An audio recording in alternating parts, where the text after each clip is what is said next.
Hello বন্ধুরা, তোমাদের জন্য আবার ভূতের ভিডিও নিয়ে চলে এসেছি। তোমাদের ভিডিওটা ভালো লাগলে একটা সাবস্ক্রাইব অবশ্যই করতে হবে। তাহলে চলো শুরু করা যাক।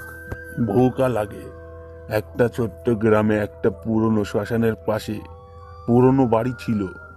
গ্রামবাসীরা সেই বাড়িটাকে শিশুদের ভয় দেখানোর জন্য ব্যবহার করত।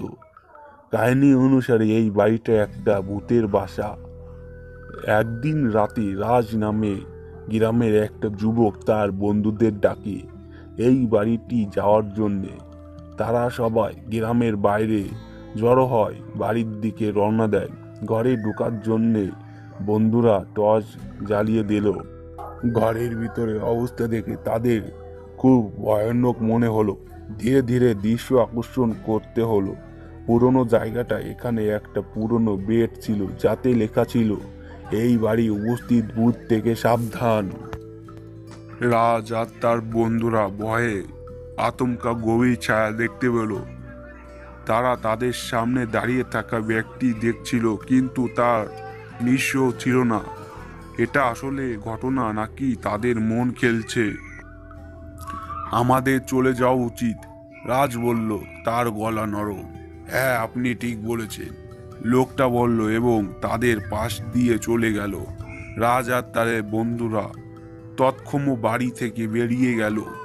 সেই অদ্ভুত দৃশ্য তাদের মনে রয়ে গেল। পরের দিন রাজ তার বাবাকে ঘটনাগুলো জানালো। বাবা রাজকে একটা বিশেষ গল্প শোনালো, যাতে তিনি বলেছেন যে সেই বাড়িতে একটা ভয়ানক ভূতের বাসা করেছে, যার নাম ছিল বেতাল।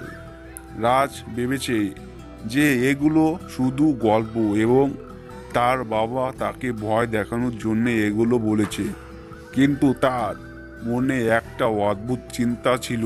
সে এবং তার বন্ধুরা আবার ওখানে যেতে ছিল। তারপরে কি হলো সেটা যদি তুমি জানতে চাও তাহলে কমেন্ট করে বলো, আর এই ভিডিওটা ভালো লাগলে একটা লাইক করে দিও। এরকম ভিডিও আমার চ্যানেলে রেগুলার পেতে থাকবে আপনারা।